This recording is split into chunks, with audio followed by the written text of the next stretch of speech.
basotarra ikaraturik zegoen.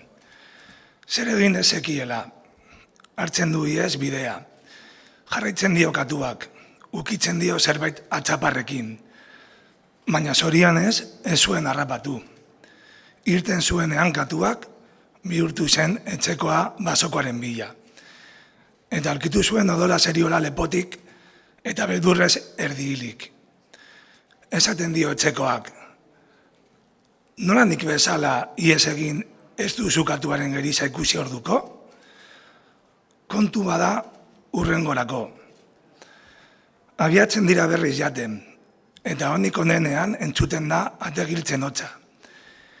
Ies egin zuen laster etxekoak, basokoak zegoen eltze, edo lapikoko ipea zeukan batean. Ausartu ezinik irteten egon zen han bazterturik. Giltzeran eskatza ibili zen batetik eta bestera gauzen bila. Eta zorienez, ez zen heldu basokoa zegoen ontzira. Eta irten zuen. Bi urte zen etxekoa jantokira eta esaten dio basotarrari.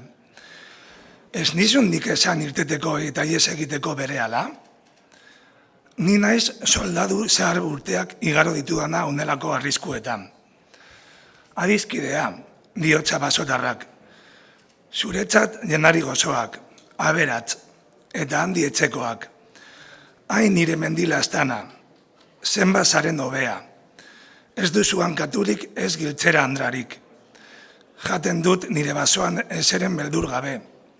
Zaude zu hemen bizarrako ipetzen, beti hausietan bezalakatu eta atzekoarekin.